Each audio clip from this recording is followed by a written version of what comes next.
How to attract the audience's attention using the art of storytelling. When speaking to an audience, there's three things you need to remember. Number one is to keep the information simple and make it relatable. Don't shove so much unneeded information down the audience's throat. Number two is use your body language to describe what you are saying. Finally, number three is to tell a build-up story and end it with your main idea, the main point you want your audience to get from your presentation. Number one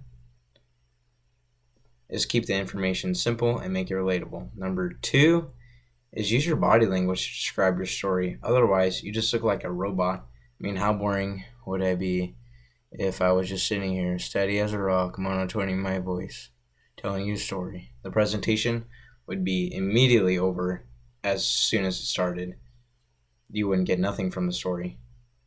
Number three is to tell a build-up story and end it with your main idea, main point you want your audience to get from the presentation. Andrew Stanton gives a really good clue to a great story on TED Talks. It's knowing your punchline, your ending, knowing that everything you're saying from the first sentence to the last is leading to a singular goal, and ideally confirming some truth that deepens our understandings of who we are as human beings. We all love stories. We're born for them. Stories affirm who we are. We all want affirmations that our lives have meaning. And nothing does a greater affirmation than when we connect through stories. It can cross the barriers of time, past, present, and future, and allow us to experience the similarities between ourselves and through others, real and imagined. The children's television host, Mr. Rogers, always carried in his wallet a quote from a social worker that said, "Frankly, there isn't anyone you couldn't learn to love once you've heard their story."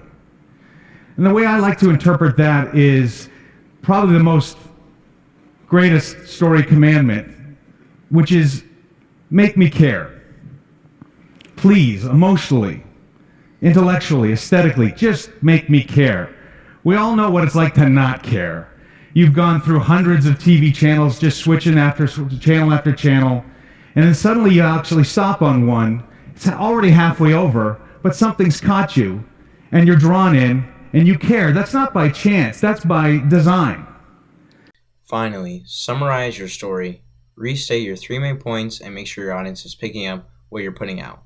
Lastly, be willing to try and be confident. It goes a long ways even though you might not know what you're even talking about. For instance, my friend, the class clown, would never study, and every time it came to present, he would always get the best grades. I would always think to myself, there's no way.